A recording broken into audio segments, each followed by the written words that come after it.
Assalamualaikum warahmatullahi wabarakatuh. Perkenalkan, saya Khairunisa dari Fakultas Ekonomi Bisnis Prodi Akuntansi dengan nomor NIM 29022 Saya merupakan mahasiswa dari Universitas Pancasakti Bekasi. Dalam rangka kali ini, saya akan menyampaikan pembahasan soal tentang yang berada di dalam materi pengantar ekonomi mikro.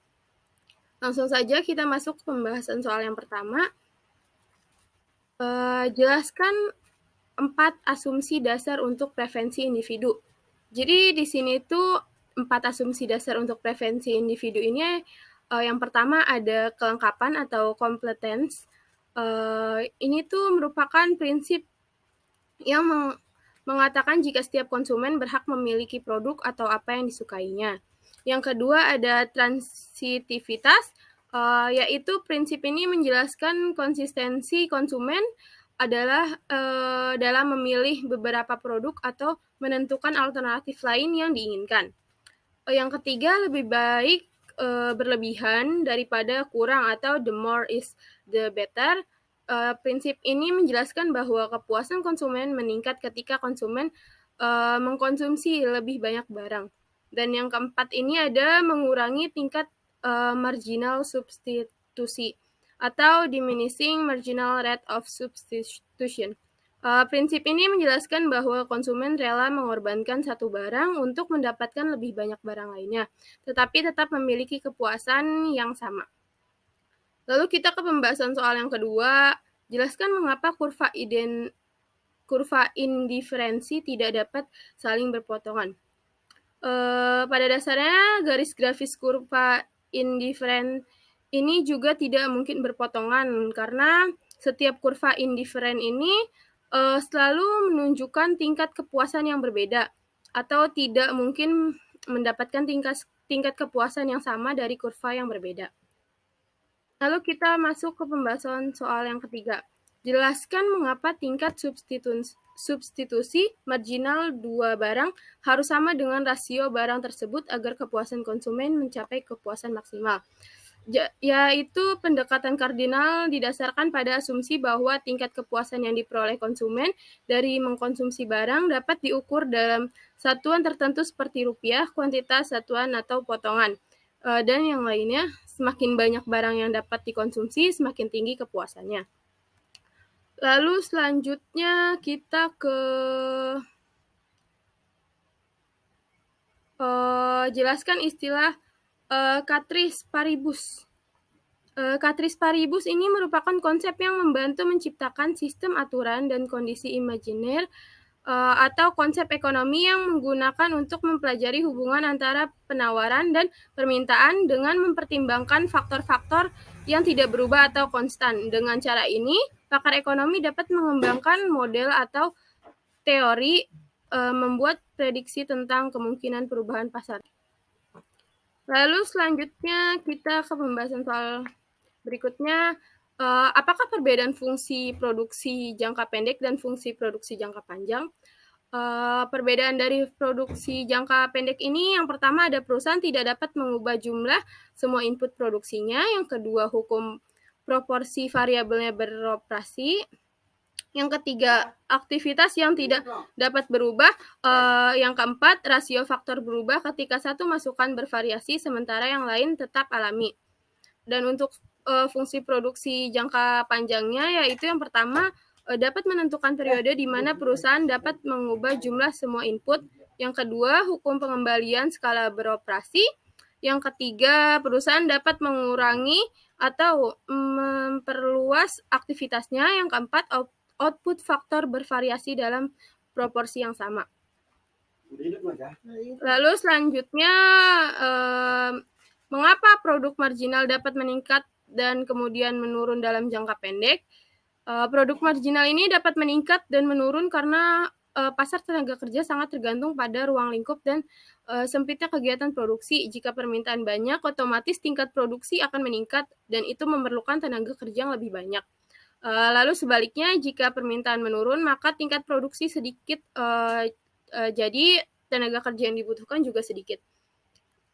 Lalu selanjutnya kita ke soal yang apa yang dimaksud dengan kurva isokuan dan dapatkah disebut kurva isokuan memiliki kemiringan ke atas? Kurva isokuan itu terjadi ketika semua faktor produksi digunakan secara efisien untuk mencapai output maksimum. Contoh faktor produksi adalah modal, tenaga kerja, bahan, dan yang lainnya. Kurva isokuan tidak memiliki kemiringan ke atas karena pada dasarnya kurva isokuan berbentuk cembung dan kurva isokuan ini tidak boleh menyentuh sumbu X atau sumbu Y pada grafik. Kita masuk ke pembahasan soal selanjutnya, yaitu asumsikan kurva permintaan dan penawaran untuk pakaian adalah sebagai berikut. Permintaannya yaitu QD sama dengan 1.600 dikurang 125P, QS-nya itu untuk penawarannya itu QS sama dengan 440 plus 165P. Di sini perintahnya hitunglah harga dan kuantitas keseimbangan pasar untuk komoditas pakaian tersebut. Untuk menyetarakan QD dengan QS, kita memerlukan rumus yaitu QD sama dengan QS. Jadi kita tinggal pindahkan saja angkanya 1.600 dikurang 125P sama dengan 440 plus 165P. Jadi 1.160 sama dengan 290P, lalu kita pindahkan P-nya ini sama dengan 1.160 dibagi 290, P sama dengan 4, jadi harga keseimbangan P-nya yaitu 4. Sekarang kita bisa menggantikan nilai P ke dalam persamaan QD atau QS-nya. QD sama dengan 1.600 dikurang 125P, kita pindahkan lagi, QD sama dengan 1.600 dikurang 125 dalam kurung P-nya kan tadi sudah ketemu yaitu 4. Jadi QD sama dengan 1.600 dikurang 500. 500 ini merupakan perkalian dari 125 dikali 4. Lalu QD-nya 1.100. Jadi kuantitas keseimbangannya yaitu Q sama dengan 1.100.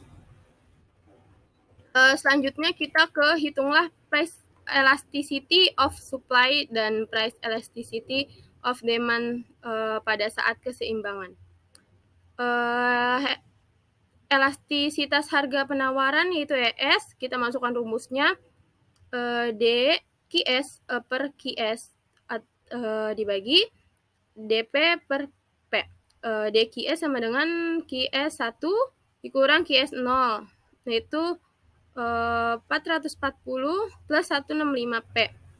Kita tinggal masukkan saja angka-angkanya dan hasilnya ketemu sama dengan 0. Karena perubahan harganya ini adalah 0 pada titik keseimbangan, elastisitas harga penawaran ES akan menjadi tak hingga ataupun tidak terdefinisi. Seperti rumus ini, kita masukkan juga angkanya, jadi hasilnya itu tidak terhingga.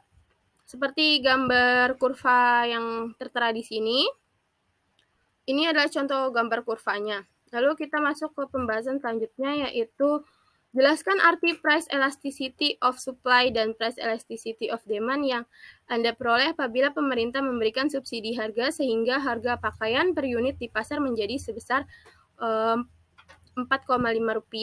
Apakah dampaknya terhadap keseimbangan pasar? Jawabannya price elasticity of supply atau elastisitas harga penawaran mengukur sejauh mana penawaran suatu barang akan bereaksi terhadap perubahan harga. Sedangkan price elasticity of demand atau elastisitas harga permintaan itu mengukur sejauh mana permintaan satu barang akan bereaksi terhadap perubahan harga. Jika pemerintah memberikan subsidi harga sehingga harga satuan pakaian di pasar yaitu Rp4,5, maka akan berpengaruh pada perubahan harganya. Namun karena elastisitas harga penawaran dan elastisitas harga permintaannya tidak terbatas pada titik equilibriumnya, perubahan harga yang sangat kecil tidak terpengaruh signifikan terhadap penawaran dan permintaannya. Kita masuk ke pembahasan soal selanjutnya, yaitu hitung berapa besar excess supply atau excess demand dari pakaian yang terjadi akibat kebijakan pemerintah tersebut. Untuk dapat mengetahuinya itu kita perlu mengetahui perbedaan antara jumlah barang yang ditawarkan dan jumlah barang yang diminta pada harga subsidi yang diberikan. Jika P-nya 4,5, jadi kita dapat mengganti nilai P ke dalam persamaannya, yaitu QS sama dengan 440 plus 165 dikali 4,5, QS sama dengan 440 plus 7425, QS sama dengan 1182,5. Jadi dengan harga subsidi 4,5, jumlah barang yang ditawarkan atau QS-nya yaitu sebesar 1182,5. Untuk menghitung akses supply atau akses demand-nya, kita dapat mengurangi jumlah barang yang diminta dari jumlah barang yang ditawarkan, yaitu akses supply sama dengan QS dikurang QD, akses supply sama dengan 1182,5 dikurang 1037,5, yaitu akses supply-nya sama dengan 145, maaf. Jadi akibat kebijakan subsidi harga tersebut terjadi akses supply sebesar 145 unit pakaian. Kita masuk ke pembahasan soal keempat, yaitu jelaskan the law of diminishing return dengan melengkapi tabelnya. Sebenarnya di sini tuh tabelnya di sini sebenarnya kosong, ini juga kosong, ini kosong, ini kosong. Dan ada beberapa juga yang kosong. Jadi teori perilaku produsen ini merupakan cabang ekonomi mikro yang mempelajari bagaimana produsen membantu keputusan produksi berdasarkan tujuan mereka, sumber daya yang tersedia, dan kondisi pasar. Teori ini mencoba menjelaskan perilaku produsen dalam memaksimalkan keuntungannya. Di sini ada konversi rumusnya, MP sama dengan TO per TL, AV sama dengan TO per TL, TO-nya sama dengan MP dikali TL, TO-nya ini juga sama dengan AV dikali TL. Dengan tenaga kerja satu orang menghasilkan 1000 output, maka margin produk atau MP-nya yaitu 1000 dan rata-rata outputnya yaitu 1000. Yang kedua itu tadi di sini 1200 total outputnya, MP-nya 600, AV-nya ini 600. Dengan tenaga kerja 2 orang menghasilkan output 1200, maka margin produknya atau MP-nya sama dengan 600 dan rata-rata outputnya sama dengan 600.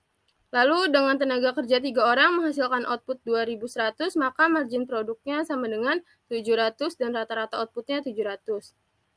Dengan tenaga kerja 4 orang ini menghasilkan output 2100, maka margin produknya 525 dan rata-rata outputnya 525.